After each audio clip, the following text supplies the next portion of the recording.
AviationPros.com is the portal website for AMT, Airport Business, and Ground Support Worldwide magazines. Visit daily for breaking news, industry blogs, and insightful articles from our magazine's editorial team. And don't forget to sign up for our publication's daily e-newsletters. It's all at AviationPros.com.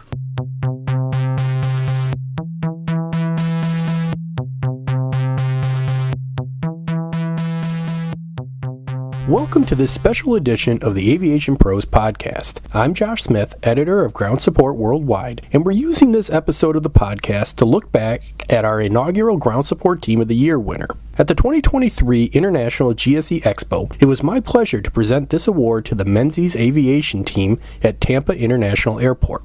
During the GSE Expo, John Vollbrecht and Jose Valenzuela sat down and spoke with me about their team's achievements, their approach to improving processes, and other workplace strategies that led to their recognition as Ground Support Team of the Year. Highlights from this conversation are featured in the December issue of Ground Support Worldwide magazine, and as an added bonus, we're resharing that conversation in its entirety for our podcast listeners. Please listen to the following and enjoy.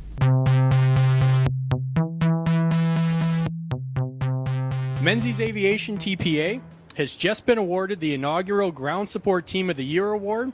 So let me start off by offering you one more sincere congratulations on winning this year's award, guys. Josh, thank you very much, and thank you, the International GSE Expo. This has been great, and Ground Support Worldwide, this is very cool. Our team is going to definitely love putting this up in the break room and definitely showing it off to the folks in Tampa Airport. So thank you. It's my pleasure. For those who may not know, the purpose of the Ground Support Team of the Year award is to really put a spotlight on the hard work that teams like yours contribute to the industry. And with a team concept in mind, can you share some of the qualities that your team members possess that really allow you to be successful at Tampa International Airport? Well, I would say one of the main qualities is communication. It's like being effective with our communication, being able to provide feedback to each other to help with the growth and development of our team.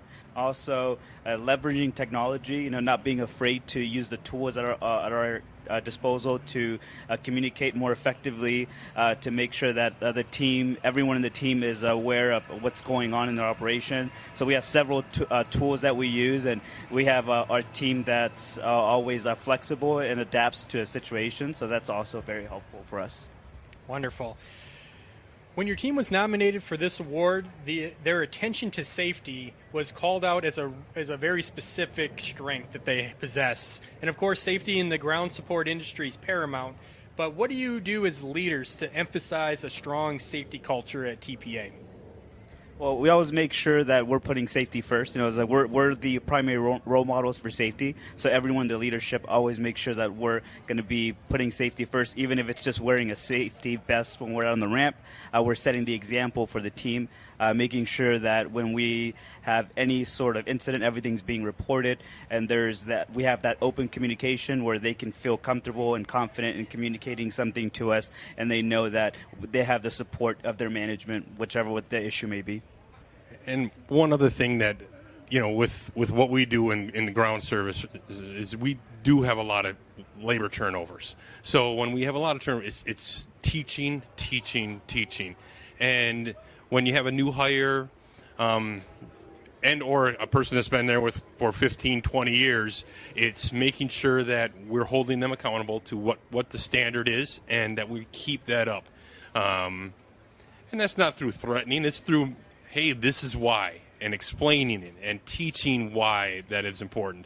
And, it's as you said, safety first no matter what. But once you tell them safety first, why is that important? So I think that's probably huge. I'm glad you brought that up because I wanted to ask a little bit more about training as well and that training style. And it sounds like you kind of hit the nail on the head there. It's about teaching, not necessarily instructing or demanding a certain type of work. It's educating and making your team feel part of the whole process. Yeah, if all I did was bark orders at everyone, I'd have nobody to help be part of this team. And I think a huge part of that is having guys like Jose here, who helps mentor the ramp agent to the lead to the supervisor, showing them where they can improve themselves, making them better. And as much as I hate when people leave, but when they get a better opportunity and they're succeeding somewhere else, we helped influence somebody in a positive manner. You make a good point about the industry having the high level of turnover that it does. It adds some challenges, but I think it also allows some strong groups to kind of emerge and succeed. But when it comes to training new hires, how can the industry attract and develop new members of the workforce? And, has your team at TPA had any success kind of with those recruitment efforts and retention efforts? I think the biggest part of it is being flexible and adaptable, and understanding also that newer generations are different and treating everyone like an individual. So not kind of having a blanket kind of a teaching style, kind of tailoring things to the individual, and also giving opportunity to people that have never worked in the industry, letting them explore, letting them come in and see what they like, see if the ground handling maybe for them, whether they're going to be part of our ground handling team or passenger service team. It's giving people the opportunity and just kind of being, like I said, flexible. We have very flexible schedules. As we try to work with our team, and we're always looking for incentives, and we partner with our airlines also to have like attendance incentives. There's incentives with our airlines to provide a monetary when we meet our metrics. So all these things are make us very attractive, and it kind of rewards the positive behaviors that our team demonstrates. That's great. I suppose where workforce limitations do exist, new technologies can kind of help fill in those gaps. How is your team at Tampa International Airport adapted to new technologies, and where do emerging technologies help the most when it comes to ramp services? So we're always looking for ways to improve our operation, improve communication, and one of the things that we use in Tampa that kind of makes us unique is we use Discord. We use Discord for communicating anything, whether to do with the operation, whether an update to a policy, and just day-to-day operations are communicated on there. It kind of leaves a record, too, of the communications in case we need to reference something that went wrong. We have that to go by. So we kind of train the new individuals, and there's a different methods, but we try to leverage that technology to help us with our jobs and also just kind of keep in touch with our teams on a daily basis. Let me add to that. When he says keep in touch on a daily basis, they talk about their wins on a daily basis. So when you talk about this award itself, if I did a great job loading the plane, well, when a passenger service upstairs notices it and recognizes it, when they see something else going right or wrong, or when they get recognized by the airport or the airline for doing something like today, yeah, they are going to blow up Discord, and they are going to be accelerating with these photos here of us holding this trophy. They're going to be pumped. And again, you talk about that's part of the culture. That's how we keep people. Can they make 50 cents more going to the competition? Yeah.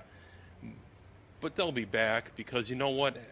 At least they were taken care of with us. At least we tried to keep them as safe as possible. We tried to send them home and take care of every single one of our team members, no matter what. And it just keeps the team engaged. So I think engagement is the key to retention, and it kind of makes us feel like we're a family, we're a team. Just kind of like John said, recognizing each other's wins when there's operational challenges, also communicating that. And sometimes, I'm at home and I'm seeing the conversation, and I'll put in my 2 cents to try to see how we can resolve an issue. But we're all aware of what's going on in our day-to-day operations. So I think that's how we leverage, technology to make sure that we're keeping the team connected. Another important aspect of the nominations we received on your behalf were the impressive key performance indicators that your teams achieved while serving your airline customers.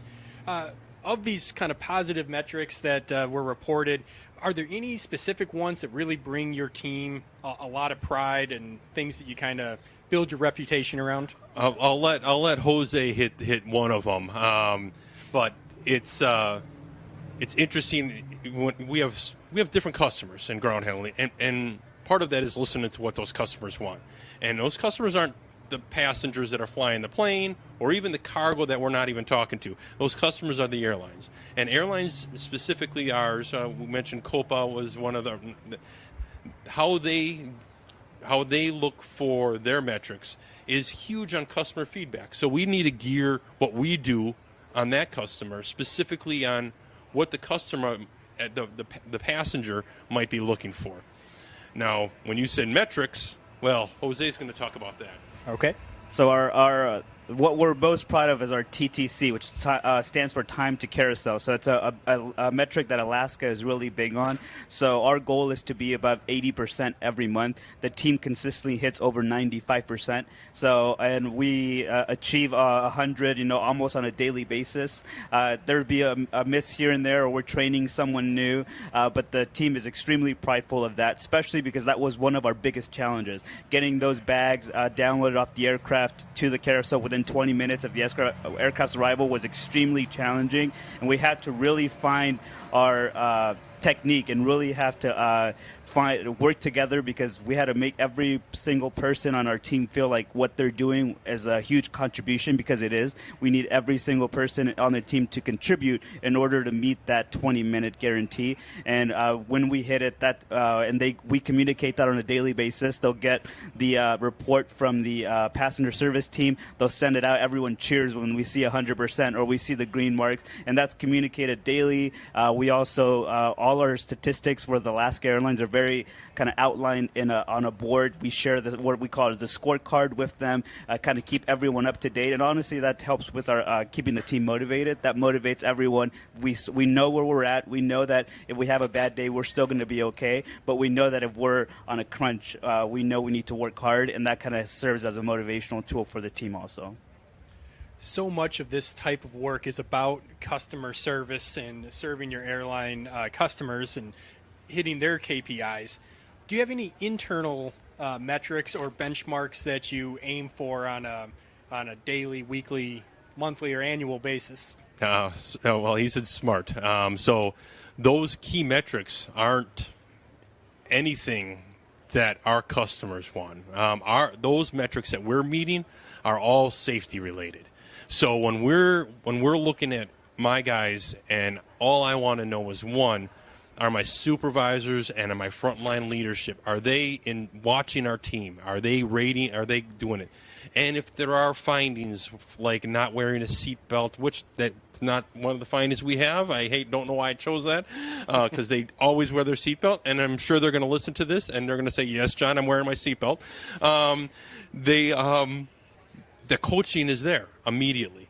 And it's not something that's a piece of paper where you're disciplining someone. It's coaching them, reminding them, like I said, teaching every single time. And those are our key metrics. One, are the audits being done? And two, are they truthful audits being completed? And I'm very proud that they are. I know when I look at my stats, that's probably our biggest metrics we do. Yes, on the fueling side, we also provide interplane fueling services. Yeah, there's metrics there for delays, but the metrics there, I don't take delays in Tampa. We do have on-time performance all the time, and if we are, what was the cause? Why did we do this? And it's not punishing the employee. It's finding out why did it happen and how can we prevent it. John and Jose, I do want to thank you once again for taking time from your busy schedules. I know the commercial aviation world, it doesn't stop, but we appreciate so much that you joined us here at the International GSE Expo and accepted this award in person. Let me congratulate you just one more time, and of course your team of, I believe you said, a little over 60 people back at Tampa International Airport for their overall excellence. It's well deserved, and just congratulations once more. Thank you. I'm glad that we got to come visit Vegas and see this awesome expo. Where me and Jose, we might not be the ones purchasing this equipment and seeing all these amazing things here, but this has been a good time. It's been a really good time here. So thank you for the invite. Thank you for the recognition. That will conclude this edition of the Aviation Pros Podcast. On behalf of Ground Support Worldwide, I'd like to extend our congratulations once more to Menzies Aviation TPA on winning the 2023 Ground Support Team of the Year. If you enjoyed this episode of the Aviation Pros Podcast, I encourage you to like it and rate it wherever you download your podcasts. And for additional information about ground handling best practices and GSE-related articles, videos, and more, please continue to visit AviationPros.com. Would you like to reach key decision makers in the industry?